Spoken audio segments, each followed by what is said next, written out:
FOXTROT2R. It is possibly the best compact pistol light on the market today.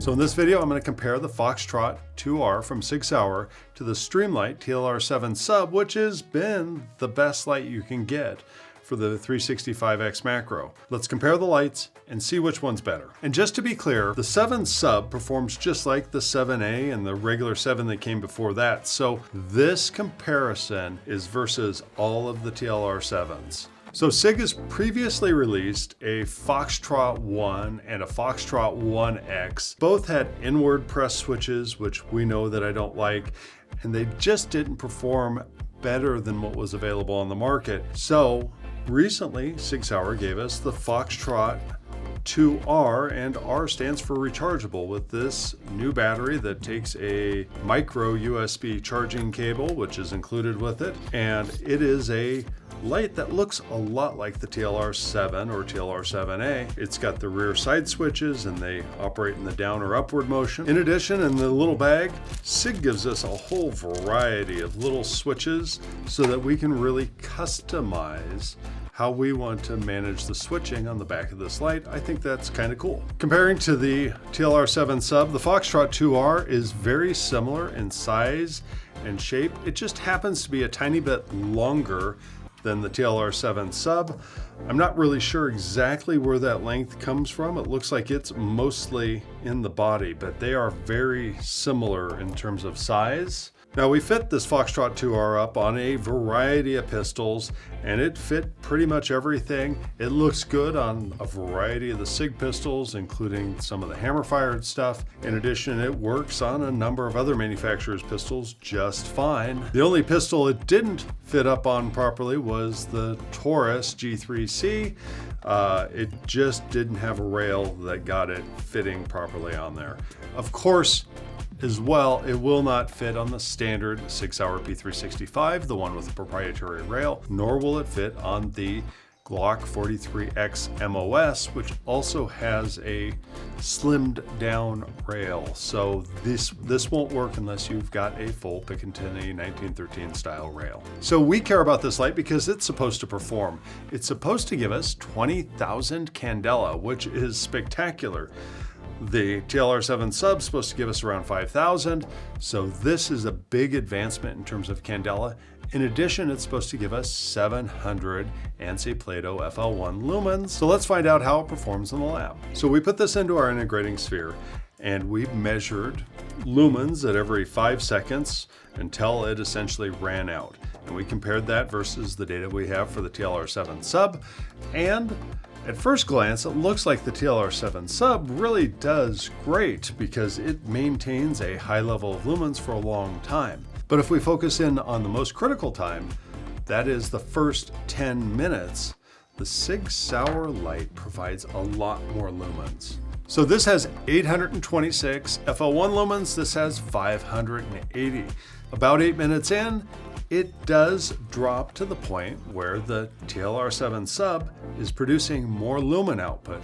But when you compare this to early on light output, the FOXTROT2R provides a lot more lumens and a lot more candela, really helping you identify and control threats in low light. And you can see that in our video where we ran this in our warehouse space. When you look at the subject's face, you get a lot more detail from the FOXTROT2R than the 7 sub. In addition, the FOXTROT2R seems to provide more illumination out through the space, in general allowing you to have a wider and better peripheral view, not just the spotlight right in the center. It does a better job at both.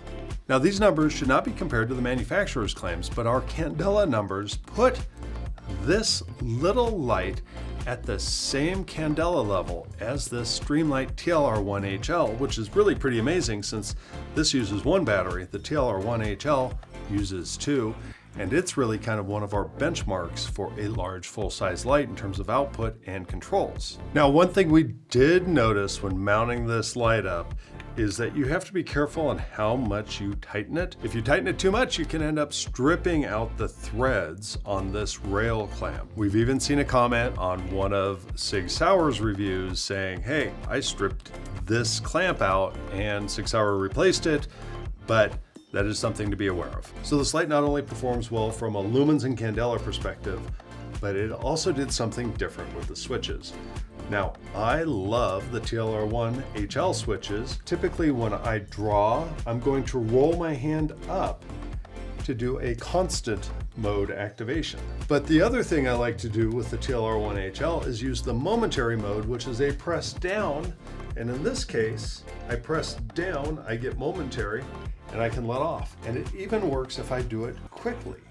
A lot of the electronic switch lights that we have today, the TLR-7 sub included, when you press briefly on the light, it activates a constant mode. This allows me to activate a momentary mode. And then even if my hand is flickering on and off the light, it doesn't accidentally activate constant mode when I did not intend to do so. Final testing on this has to do with color rendering in terms of how close to the spectrum of sunlight does the light put out. The results are about average. This light gives us about a 69 CRI, which is about average in the technical industry. Anything above 75 or 80 would be considered pretty darn good and pretty rare within the industry. Like all of the tactical LED lights, the reds don't come through very well, so you may see your subject with a little bit of a washout. In addition, this light has a really cool color temperature, about 7,000 Kelvin. I prefer my color temperature around 5,000 Kelvin, which tends to be about a midday sun sort of cast. So the bottom line is, for a compact light, this really is a great light. It provides good lumens, better than most. It provides great candela. The CRI is average, and that's fine.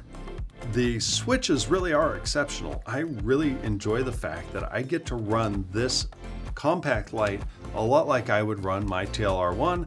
In addition, if you're a lefty, these switches operate the same way, left or right hand. And finally, this is configurable to quite a huge variety of pistols. The only negatives really about this light is it's just slightly larger than a TLR-7.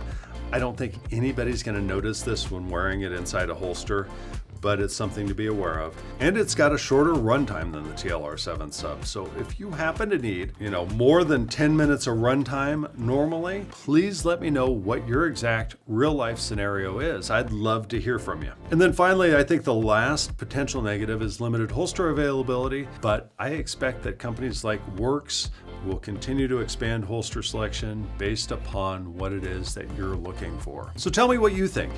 Is this FOXTROT2R an advancement in the industry and give you more of what you're looking for in a compact weapon light? Leave a comment down below. I just got done telling you how great the FOXTROT2R. It's so good that I am now running this on my personal everyday carry. We've also been working on holsters to make sure that we've got a good selection for you. And of course, we support the X Macro and the P320 with precision fit M6 inside the waistband holsters. These are great holster solutions, allowing you to carry your Sig Sauer pistol and light securely inside the waistband. We have our standard concealment claw, our 1.5-inch multi-position belt clip, and this allows you to carry appendix carry or on the hip inside the waistband in a very secure manner. We provide that click-in retention that you've come to know from us. In addition, these holsters have accessory holes that allow you to mount C-hooks or DCC clips. And of course, if you're running the P320 with the FOXTROT2R, we have you covered as well. This M6 holster has all the same features that we discussed for the X Macro. In addition, for right-handed shooters, we do support the Align Tactical Thumb Rest or the Go Guns USA gas pedal. We have support for the Sig Sauer pistols for the FOXTROT2R. However, if you're looking for support for this light on another pistol, such as your Glock, please leave us a comment down below. We love to know what you're running so we can see if we need to support it with holster models. Thanks for watching. This is Shan with Werkz. Have a blessed day.